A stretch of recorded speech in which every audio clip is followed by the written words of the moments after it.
Monsieur le vice-président, merci aux collègues qui sont là. Pour vous présenter cette annexe environnement et pour aller à l'essentiel, la première des choses que je veux dire, c'est que c'est une annexe qui est en investissement en augmentation de 3,5% et en fonctionnement en baisse de moins 9,5%. Dans le détail, la première des choses qui me paraît important de dire, c'est la priorité que nous avons donnée à l'adaptation au changement climatique. Vous le savez, le plan régional d'adaptation au changement climatique qui a été adopté en septembre 2022 continue sa mise en œuvre avec cette année, enfin pour l'année prochaine, une augmentation de 55% des crédits alloués à cette politique qui est urgente aujourd'hui, je ne vous le rappellerai pas. Nous avons besoin de démultiplier les abris climatiques à moins de 10 minutes à pied pour les Franciliens en cas de canicule. Nous avons besoin de monter en puissance sur le dispositif des îlots de fraîcheur pour, dans les villes, dans un tissu très urbain qu'est l'Île-de-France, nous permettre d'accélérer la végétalisation et le rafraîchissement des villes en utilisant le végétal qui est le meilleur rafraîchisseur des villes. Nous avons également besoin d'accélérer sur les récupérateurs d'eau de pluie pour les particuliers et pour tous ceux qui veulent en installer chez eux en Île-de-France. Et nous voulons également accélérer le plan Fontaine. Vous le savez, c'est un plan qui est à destination de la totalité des collectivités d'Île-de-France pour que nous puissions disposer Mes chers collègues, merci de bien vouloir faire silence pour que le vice-président puisse continuer sa présentation. Merci beaucoup. Pour que les Franciliens puissent disposer de fontaines à eau, notamment dans les périodes estivales, et notamment, et c'est pour cela que nous voulons accélérer en 2024, pour les gens qui vont venir en Île-de-France pour assister aux JO, nous avons besoin de leur offrir la possibilité de remplir leurs gourdes et ne pas acheter des bouteilles d'eau en plastique. À ce titre-là, nous répondons à deux objectifs, à la fois l'adaptation au changement climatique et la lutte contre les plastiques à usage unique. Toujours dans cet esprit d'accélérer sur la végétalisation et sur le rafraîchissement des villes, nous augmentons le budget,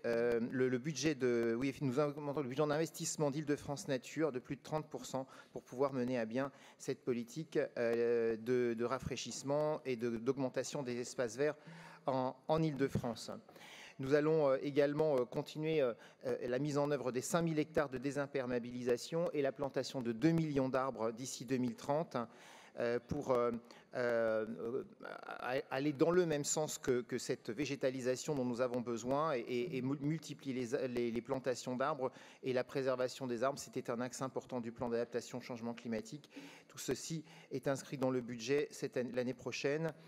Et puis, je le rappelle, nous avons également inscrit dans le budget ce qui nous est dévolu maintenant par l'État et par la loi 3DS, qui est la gestion de 33 sites Natura 2000, qui va renforcer encore notre chef de file à biodiversité en matière de consolidation, de développement des aires protégées en Île-de-France. Je souligne au passage que nous avons dépassé les 30% d'aires protégées en Île-de-France, qui est un objectif international que nous avons maintenant dépassé. Donc je m'en félicite au nom de l'ensemble de la région Île-de-France.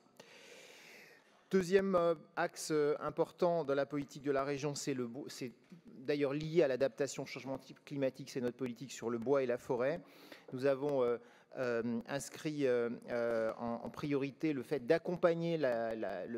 partie des forêts privées. C'est la majorité des forêts privées, des forêts en Île-de-France et des forêts privées. 67% des forêts franciliennes sont des forêts privées. Nous avons besoin d'accompagner mieux la forêt privée dans l'adaptation au changement climatique et c'est la raison pour laquelle nous avons créé un fonds qui a vocation à être doté d'1 million d'euros de fonds publics avec un amorçage de la région, mais aussi un fonds qui ira chercher des fonds privés. Au titre des énergies renouvelables et des économies d'énergie, la politique de l'Île-de-France va également être renforcée puisque nous avons une augmentation de 5% de cette ligne avec un budget global dédié avec une hausse, donc je dis de 5%, et une politique qui va être dédiée principalement, et c'est un axe fort qui justifie cette augmentation, un axe fort sur la rénovation énergétique des bâtiments publics et notamment des équipements sportifs. Nous allons lancer l'année prochaine une vaste politique de financement des de rénovation énergétique des piscines notamment et des équipements qui sont très consommateurs en énergie pour accompagner les communes à avoir des piscines performantes et économes en énergie. Nous allons poursuivre également la politique très dynamique de modernisation de l'éclairage public qui, au-delà des économies d'énergie, participe aussi de la politique trame noire en faveur de la biodiversité et la diminution de l'éclairage nocturne. Nous avons également, au titre des énergies renouvelables, la poursuite de toutes les actions que nous avons menées jusqu'à présent en matière de développement d'un certain nombre d'énergies renouvelables, au premier titre desquelles la géothermie à la fois profonde et, nous l'espérons, de plus en plus la géothermie de surface. Nous avons, vous le savez, également créé récemment, et elle décollera en 2024, la SEM et la filiale énergie renouvelable de la SEM, Île-de-France Investissement et Territoire, qui va nous permettre de prendre des parts dans un certain nombre de projets d'énergie renouvelable en Île-de-France, tous azimuts, hein, il n'y a pas de sélection a priori, on regardera tous les projets qui nécessitent d'être soutenus à travers ce nouvel outil de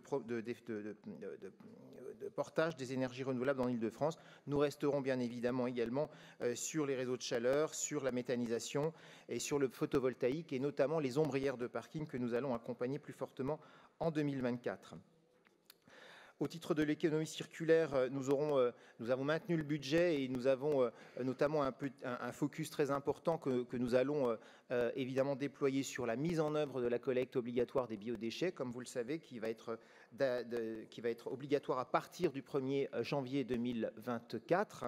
Et donc nous allons accompagner les collectivités sur cette collecte, sur la collecte des biodéchets chez les particuliers. Et puis nous allons évidemment mettre l'accent un peu plus encore sur la nécessaire atteinte des objectifs qui ne sont pas encore atteints, bien évidemment, en Île-de-France, sur les objectifs de tri, avec toute une série de politiques qui visent justement à nous permettre d'être au rendez-vous du retard que nous avons pris au cours des dernières années, mais qui doivent être rattrapés, sans quoi nous allons évidemment avoir quelques problèmes pour les collectivités en termes de financement, puisque la TGAP va augmenter si nous n'améliorons pas notre situation de tri, et nous allons peut-être à nouveau voir ressurgir un projet que nous ne voulions pas, qui était la consigne pour recyclage, sur laquelle un certain nombre d'entre nous étions opposés. Je passerai la parole à mes collègues Sophie Deschiens et Olivier Blon pour développer sur la politique R et sur la politique économie circulaire s'il y a des choses à rajouter. Je rajouterai simplement que nous avons ajouté dans l'annexe toute la politique vélo, qui nous semble évidemment un sujet clairement environnemental qui est à déployer et à souligner dans cette annexe environnement, avec le plan RER vélo que vous connaissez bien et qui va se poursuivre.